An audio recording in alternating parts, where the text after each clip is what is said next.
Hello everyone, my name is Dr. David Porter. I'm the adjunct tuba faculty at George Mason University, and I'm here today to show you some things that you may or may not have seen before. I'm going to start out with a slideshow that is based on my dissertation research. I call it Voice to Brass. This shows in the upper left corner the picture of my vocal folds, and then we're going to be applying some of these techniques of singing to tuba playing. And I'll say brass playing for now, but we'll focus and say the word tuba, and we're going to show you some of these things now. So the title of my dissertation here you see is A Physiological Exploration and Pedagogical Integration of Voice and Brass Tuba Physical Methods to Enhance Tone Timbre, or Play Like You Sing. So if we can learn how to sing some vocal physical methods of how to sing well and apply them to brass, then hopefully that will help us play better. And as we talk, we have to refer to things in this video and the next one about lungs, larynx structure, and rib cage. So this is courtesy of my teacher, Professor Eugene Rabin of the Rabin Institute in Germany. And he has unfortunately passed away now, but his students are continuing his institute. And he shows us on the left is a picture of the lungs. Notice the lung tissue in the back drapes down below the lung tissue in the front. There is more lung tissue in your back than in your front. That is very key to our discussion. And then on the right, you see the rib cage there. Notice that they have 12 ribs. The 11th and 12th rib are floating, and they're way down at the bottom. They're not attached to the regular rib cage, which is like a bellows for you. As we compared what we were doing, we had vocal ranges versus brass ranges, and just showing that, yeah, we're talking about similar things between the four vocal parts there and the different brass families, and most of you are familiar with that. So my problem was young tuba students today who learn traditional methods of brass techniques still sometimes have unfavorable habits. And you can see some of these here, and you've seen them before. Slouch posture, forced air breathing, inhibited air capacity, closed pharynx areas inside your neck, and the tongue and articulation clarity issues, unstable jaw positioning, small lip apertures, and non-resonant tone and timbre. So I was like, well, couldn't these work better? Now we'll stop and say right here that I started this research because not only did I get hoarse in my voice about 10 years ago from while I was playing, I didn't know why. We also had a voice student in George Mason who wanted to play mellophone in the pep band. And her voice teacher said, no, you can't do that. It will hurt your vocal folds. I had no idea why that would be, and so that started the research here as we got going. So you can see both the brass and voice fields list similar physical elements in the areas we're talking about. Up to then, to my knowledge, no research had been done to include voice techniques for playing tuba better. And we're talking about singing, but we're not talking about the singing. We're talking about the physical elements of how to sing. So research on these, I was thinking, could help students and all of us. Hypothesis question: what's the most commonly used pedagogical techniques by voice and tuba instructors? Is there any overlap in terms of techniques when addressing these problems? How does the introduction of the physical elements affect the characteristics of tuba performance? My hypothesis was that the application of voice pedagogical methods may lead to the following outcomes for tuba players: more awareness of our posture, maximized lung capacity, open pharynx and airway, released freedom of tongue articulation, improved stability of jaw placement, controlled facial muscles, especially the lip aperture, and a comprehensive understanding and enrichment of their tone timbre. This developed into what I call the vocal physical training elements. There are 7 of them, and there's a lot of overlap in the two fields, but here they are, starting with posture, then breathing, pharynx and airway openness, tongue shape and movement, jaw placement and movement, lip aperture shape and movement, and tone and timbre. I will say that I'm probably in my future teaching going to reverse breathing and posture, because I learned from my Germany teacher that while we can have good posture, if the posture has to allow good breathing. And we can have good posture in some ways and really not be able to take a good breath. So inhaling the way that the voice teachers are teaching will cause your body to go into a good posture. and then you stay in that posture to keep breathing. And I also learned that from my main voice teacher I'm going to talk about in a second. Her name is Chrysaline Petropoulos.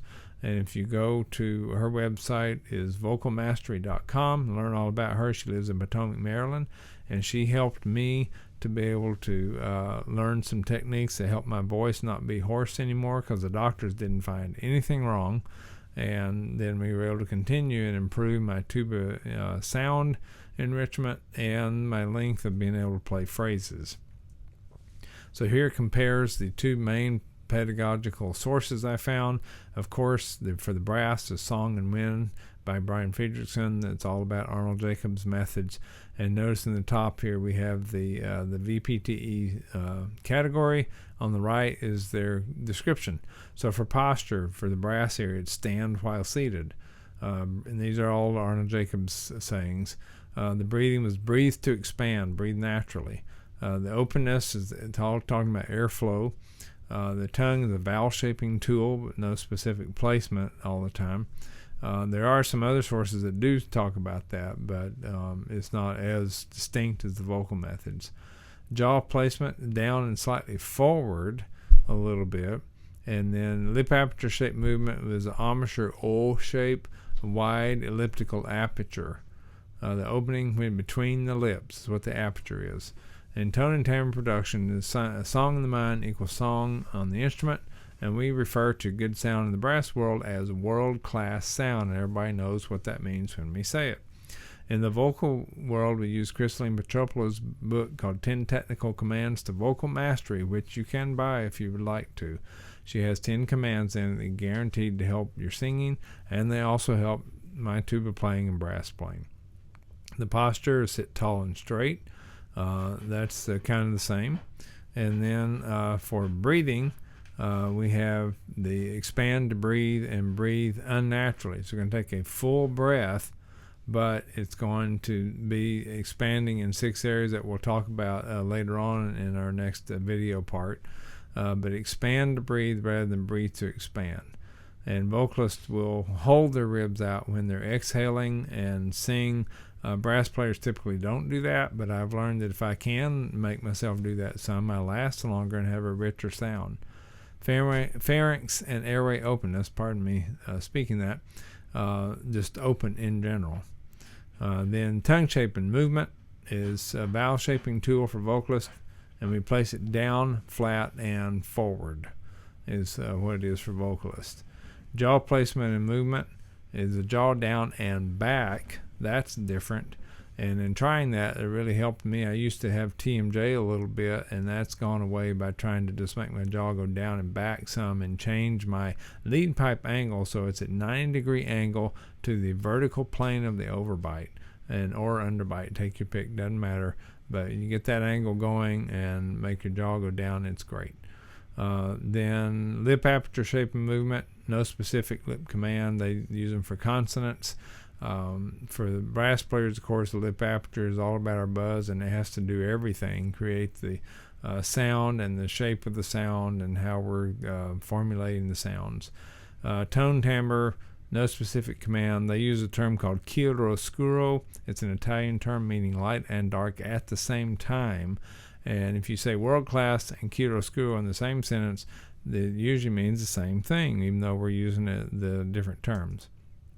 This Venn diagram just quickly shows you the mixture of the two different fields. In the middle are the common ones: posture, pharynx, the vocal cords are like lips, tone and timbre, chiaroscuro, and world class.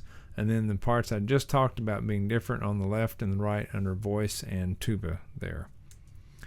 So first, in order to start this research, I did a data survey of over 110 colleges, reached out to all the brass and vocal pedagogical faculty. And in the brass area, as you can see, The Song and Wind by Brian Friedrichsen about Arnold Jacobs was the most recommended resource. And then the next was Art of Brass Playing by Philip Farkas, and then it drops off from there into a few others. Then the vocal field was a little bit more spread out.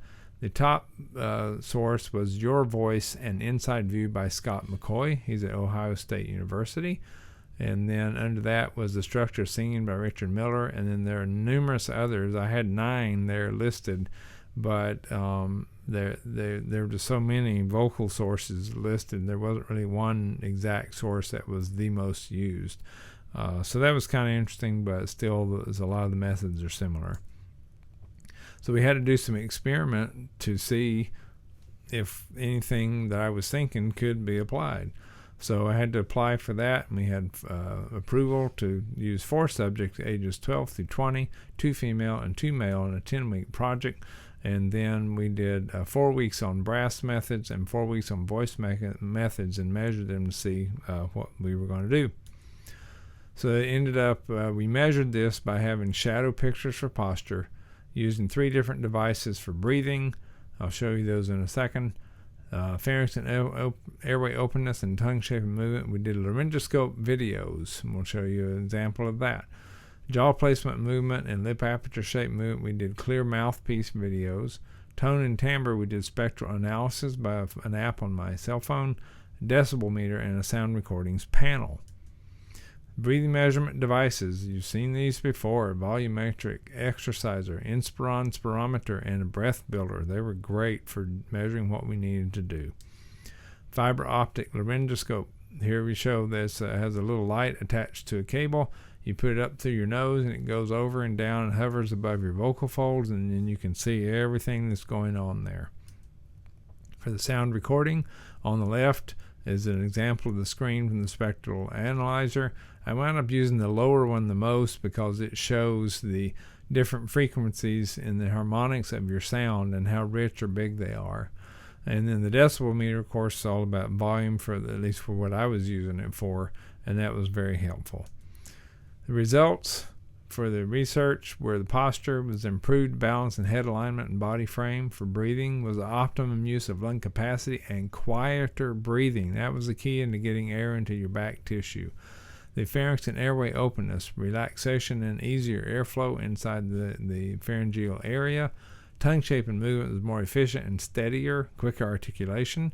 Jaw placement and movement more stable, less upper body pivoting. Lip aperture shape and movement, broader elliptical shape, openness, augmented buzzing surface, and increased flexibility between ranges. And tone and timbre was enriched tone and timbre and more projecting with less effort. So I'm going to show you an example of me, but this was for all the test subjects. On my left, your left, is my head was tilted up. My neck was curved up following my head. My shoulders held back past my body. And I thought I was sitting straight, actually. So with the study that I applied to myself as well, my head is more level, as you can see on the right. And then the neck is curved forward to stay under my head. And the shoulders are a little bit slouched still. Well, I'm getting older. That's all I can tell you. My shoulders are going to probably stay a little slouched, but we try not to. Then we had the volumetric exerciser shows on the left. It started below 4.5. And then as we went, I was able to increase my inhaling to 5 meters. 5 liters. I'm sorry, I'm saying the wrong word. 5 liters of inhalation capacity, and that was fantastic the more I got into the vocal field. The Inspiron, same thing, increased a little bit as we got into the vocal field, and the dips in the 2 charts show that we did not take any measurements those weeks. Here it shows the process of the laryngoscope going into me. The technician has it going up through my nose, and then I'm going to be playing while the scope is inside me, and we did this for all the subjects, play and sang. It shows the parts of the larynx. You see in the middle the vocal folds and the trachea when they're open, and then the arytenoid cartilages and muscles that help operate the vocal folds. We have the rear pharyngeal walls, the epiglottis, the big flap in front that covers your vocal folds when you're eating or swallowing. And then the next slide, we're going to show some of me. And we did this for all the subjects. On my left, top left, singing, inhale, my vocal folds are open. That's good news. But when I sang, before we did the study, you can see that I couldn't see my vocal folds at all. The arytenoids were covering them. But by the time we finished, you can see my vocal folds, which is really helpful in trying to open up more.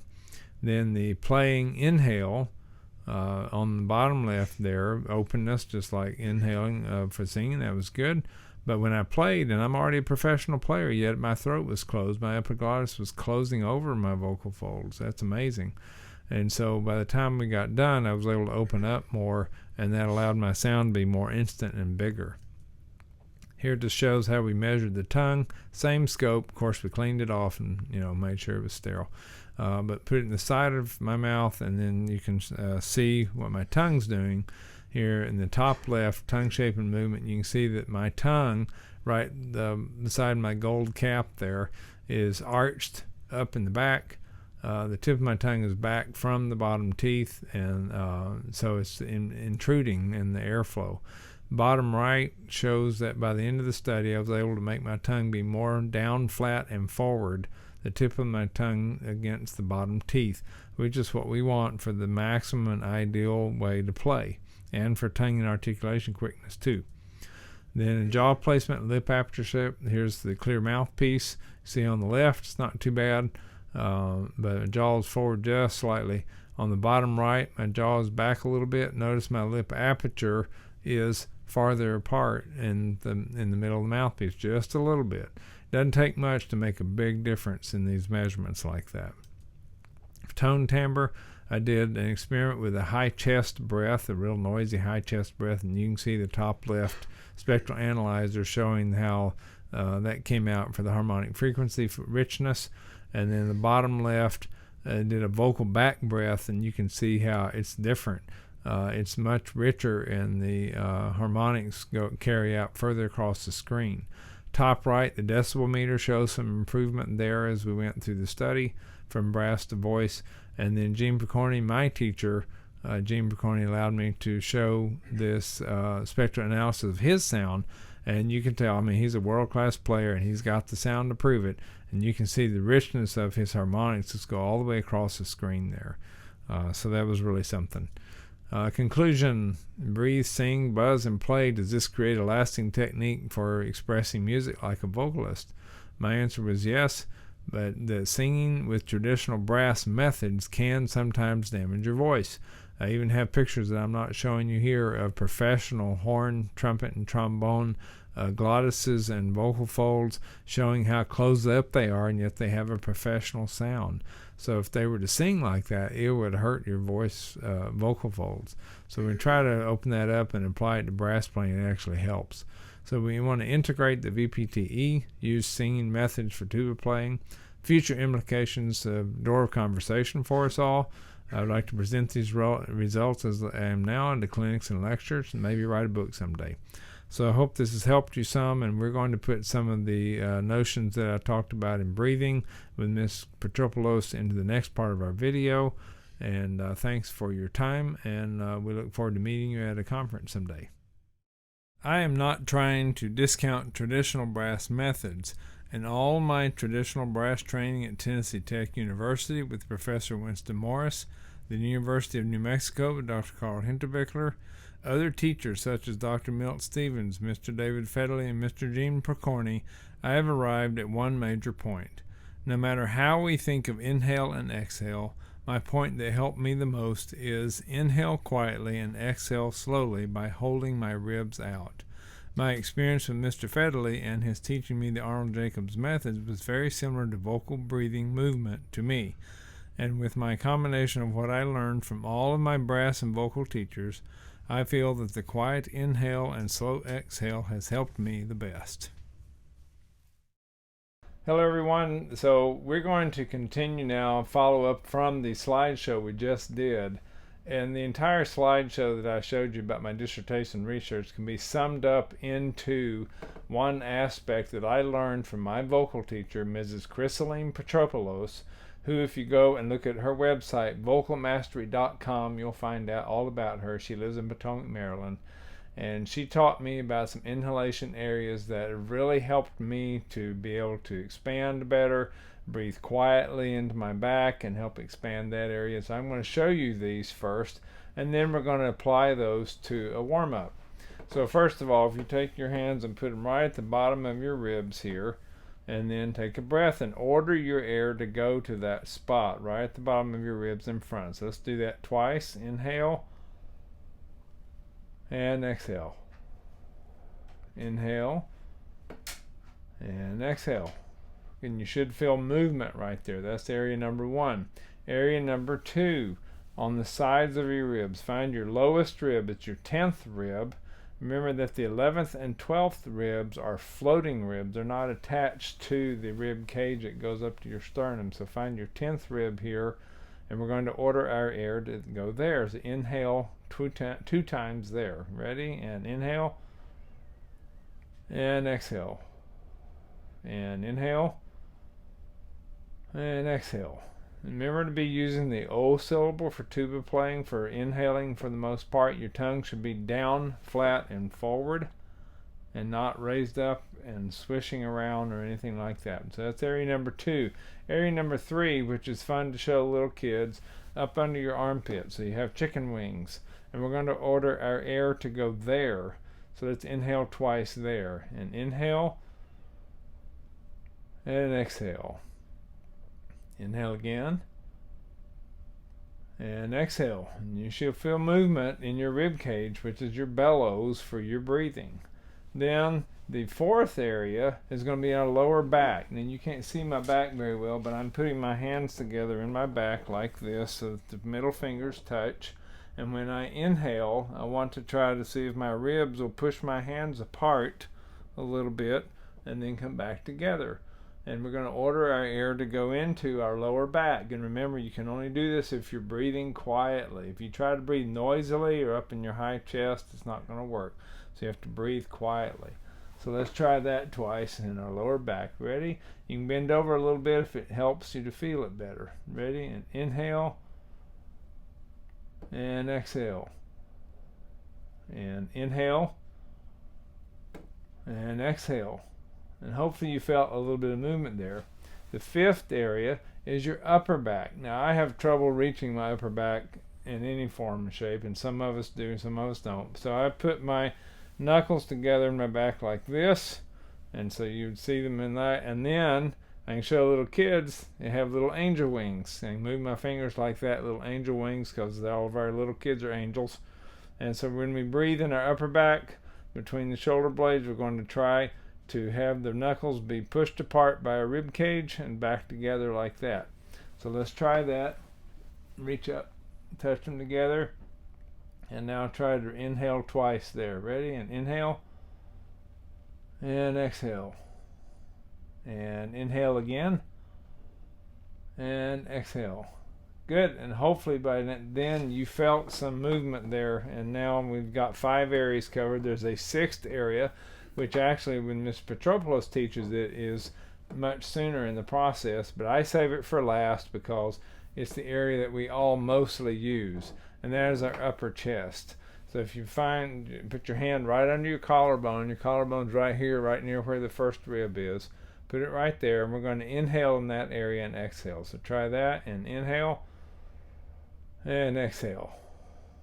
Inhale and exhale. So you probably felt movement there very easily. Now let's put all 6 areas together at once. So here we go. Ready? Just sit up nice and tall and put your hands out here on your knees and inhale all 6 areas at once. Here we go. Ready? Inhale and exhale. And inhale and exhale. And if you notice that as I inhaled all 6 areas at once, my voice got deeper and I got more resonant as I was breathing. And that's really key to how we're going to sound on tuba. By the way, my research started, and I may have covered this in the slideshow, but I'll say it again. Back when I was playing tuba a number of years ago, about 10 years ago, my voice suddenly went hoarse, and I didn't know why, and I was very concerned. And I'd felt something slip inside my neck, and the doctor couldn't find anything wrong. Yet it was still cloudy and hoarse, and it stayed that way for 6 months. And Mrs. Petropoulos' teaching helped me. I also took voice lessons from a gentleman named Eugene Rabin in Germany with the Rabin Institute. He has unfortunately passed away, but his students are keeping it going. If you want to Google the Rabine Institute, it's spelled R-A-B-I-N-E, or Google vocalmastery.com for Mrs. Christine Petropoulos, you'll find some information there. So again, when we're expanding all 6 areas at once, it really helps to increase our bellows. And for me, not only did this help my voice relax so that I could still talk better after I practiced than I did before, this also increased the length of phrasing I could do. My air capacity didn't, physically increase, but I increased my ability to use it, and it went from 4.5 to 5 liters. I was able to play maybe another bar in a phrase and things like that. My sound changed and got a little darker.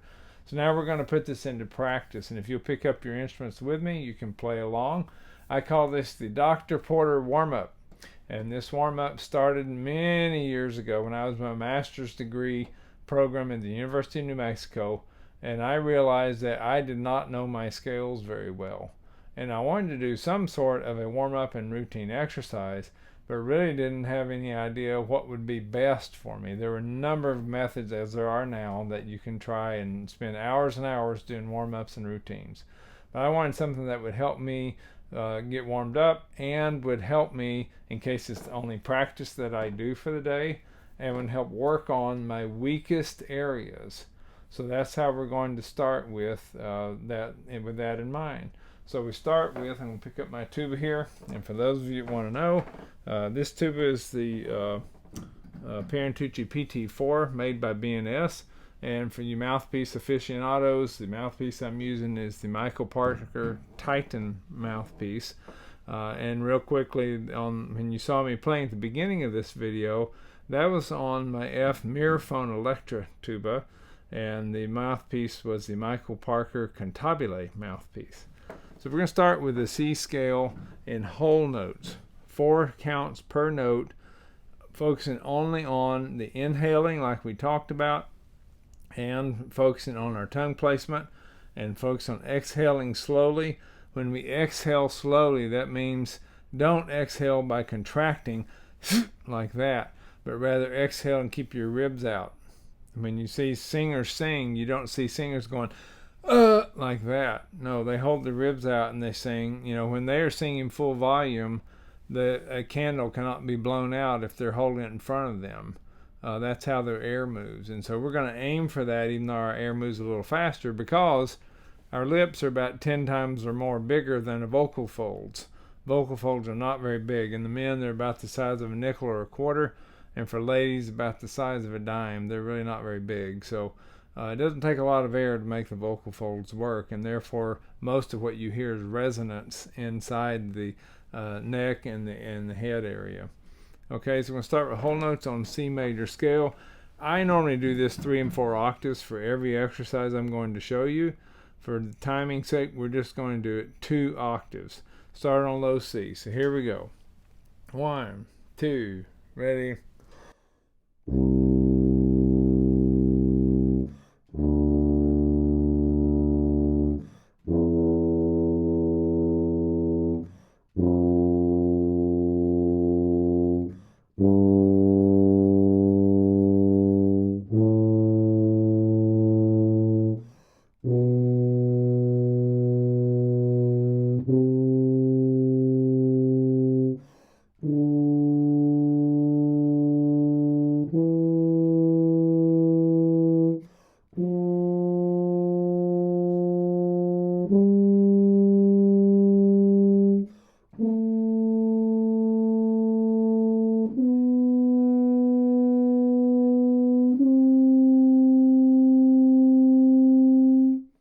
Now we're going to reverse direction and come down and go up a half step so that I'm covering all my scales, D flat major, and we're going to play half notes, 2 notes per pitch. This exercise, as I do it with you, may not be perfect, and I'm not going to retake it on video about 10 or 20 times to make it perfect. That's why I do it, is to try to make me better in areas that I'm weak in. So I'm just going to go through it with you. D flat major and half notes. Here we go. 2, 3.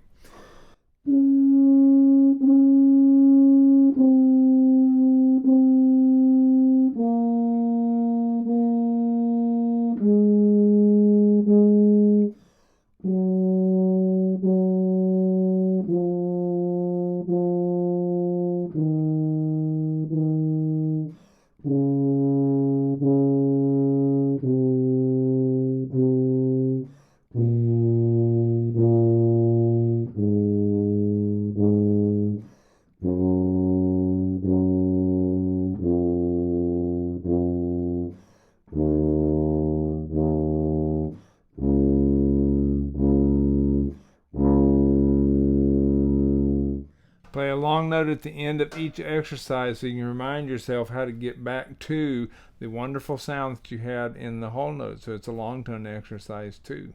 Good. Next, we're going up a half step to D major, 2 octaves, quarter notes, 4 notes per pitch. 1, 2, ready.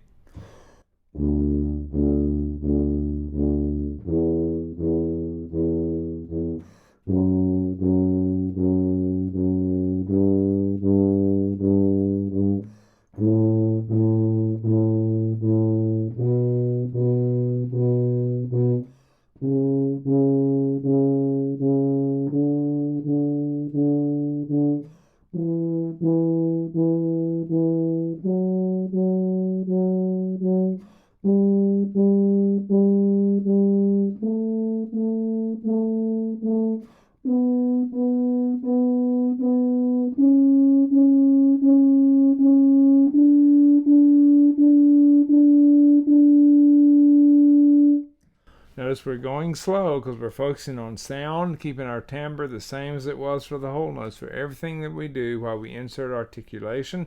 Remember to blow your air up for low notes and blow down for high notes and transition as you go. And good. Now we're going to do E flat major scale in 1/8 notes, 8 notes per pitch, coming down reverse direction. Here we go. 2, 3.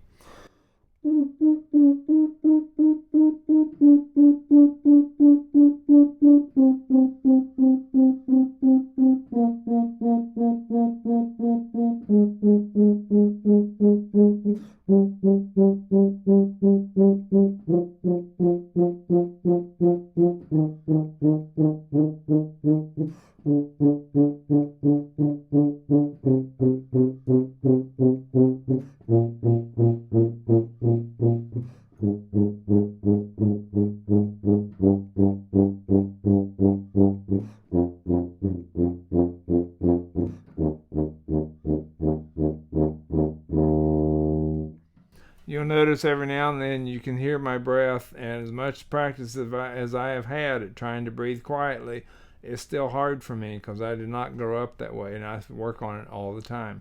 But when I do it correctly, it's marvelous and it has a better sound and it lasts longer. Now we're going to switch and start going faster tempos. This is E major, going up a half step, going up 2 octaves. We're going to do single-tongued triplets, 12 notes per pitch. I'm not sure what tempo exactly I'll be going. I'm not going to use a metronome right now, but we'll count it off and we'll go for it, and you can stay with me. Here you go. E major. 1 and 2. Ready.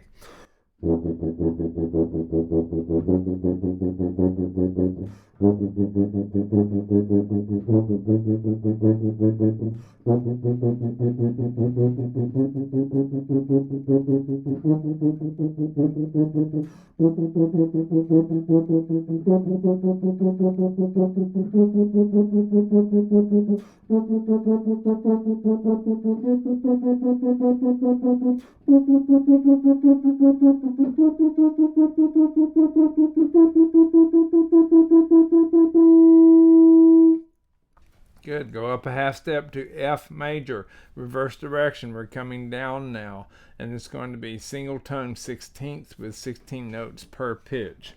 1 and 2. Ready.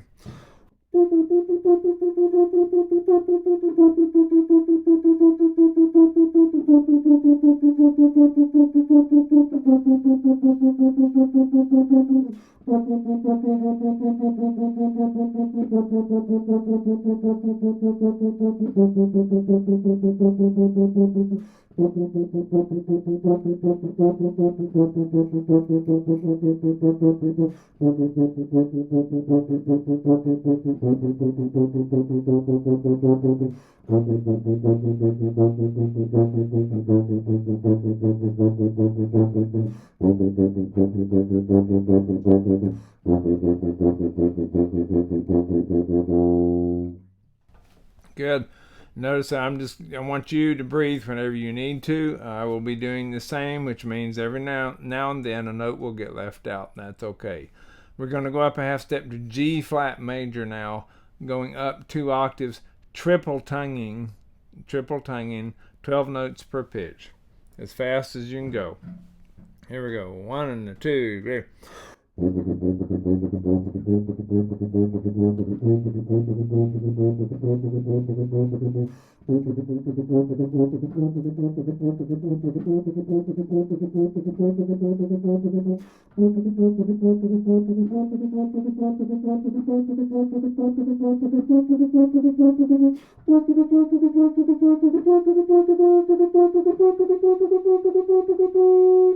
Good. Up a half step to G major, going down, double tonguing. 1 and a 2, ready.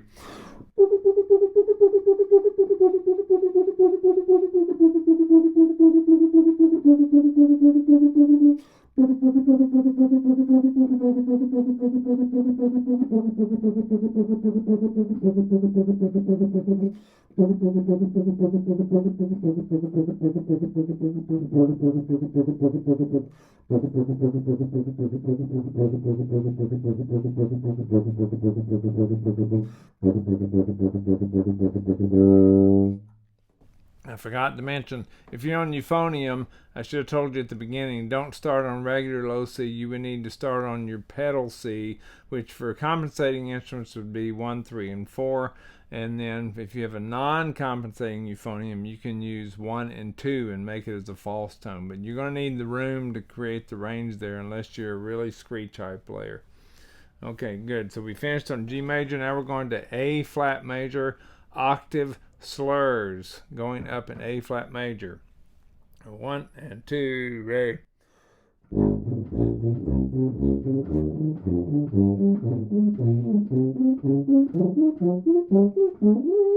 Reverse direction.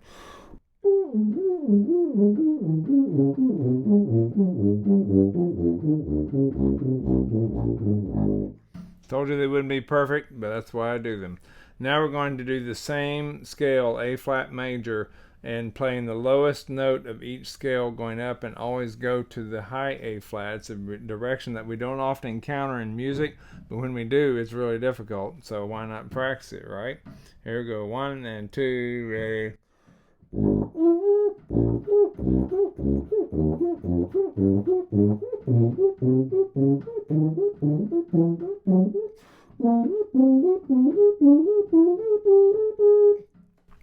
Now A major, and you notice sometimes I don't always hit the top note right. That's why I practice it.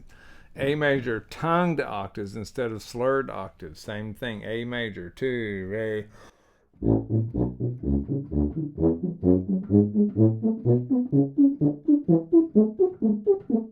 Reverse direction.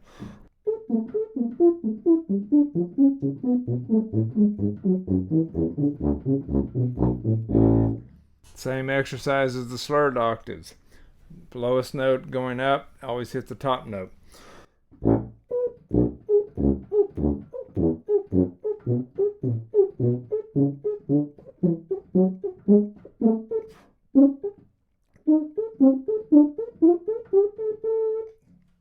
Excuse me, I had to swallow there. Okay, next is going to be an arpeggio exercise on B flat major, and we'll be doing the same exercise on each note of the scale. You can make up one. I'll do what I do. You can make up another one, or you can just listen to what I'm doing. I try to get an arpeggio exercise that goes in both directions because I have that happen in music a lot. Here we go. So notice that I dropped down the octave for some of this now. We're going back to the regular B flat. I'm sorry, regular low B flat. 2, ready.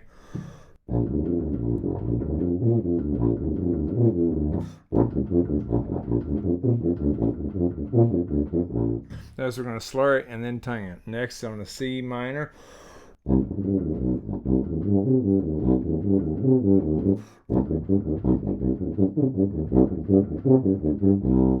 D minor.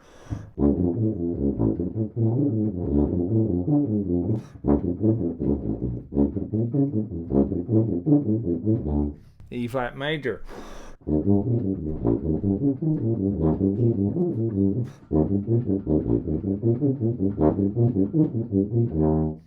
F major.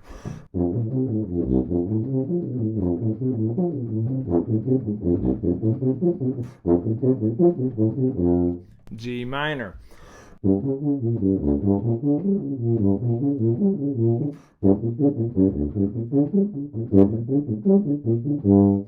A diminished.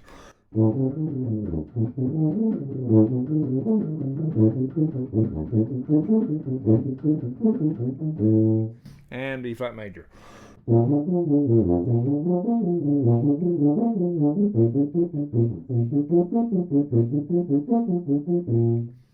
I normally go another octave or two either direction with that.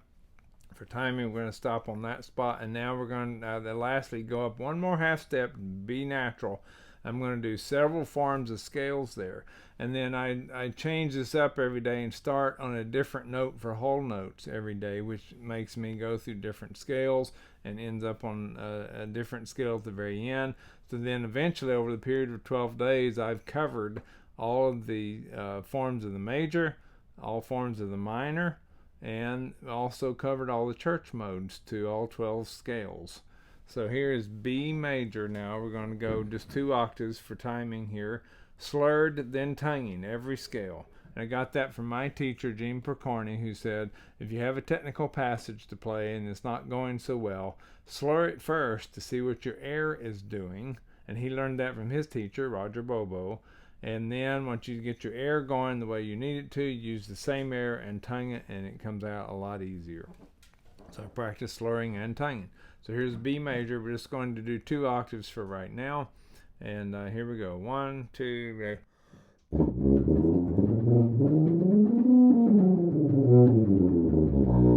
tongue.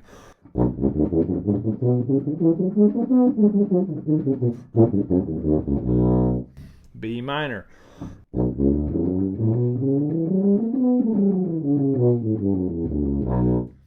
And now tongue.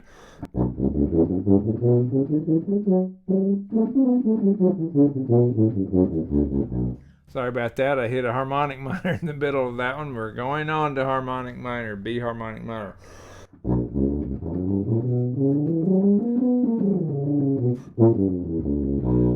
Now tongue.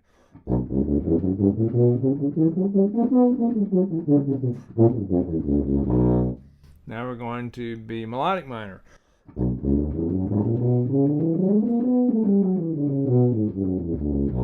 Tongued.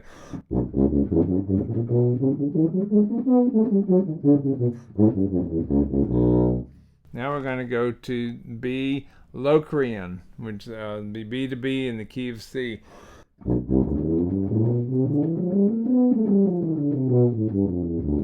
And tongued.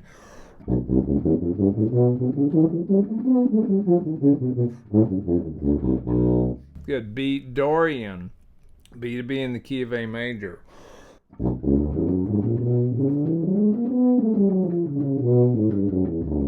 And tongued.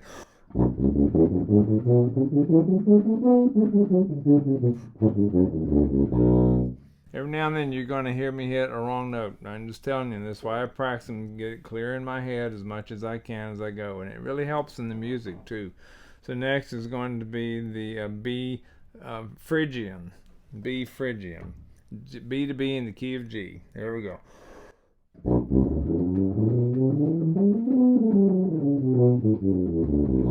And tongued.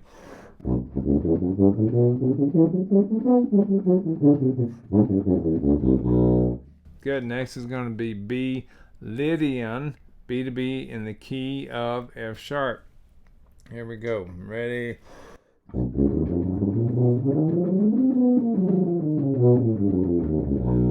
And tongue.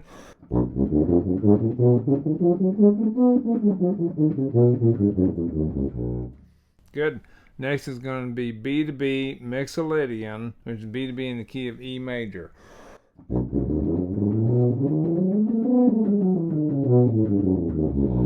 And tongued.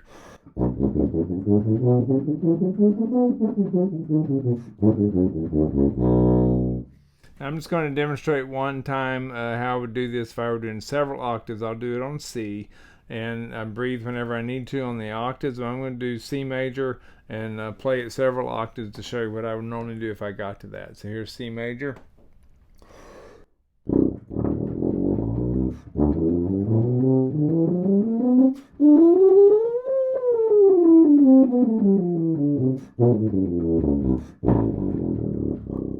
and tongue.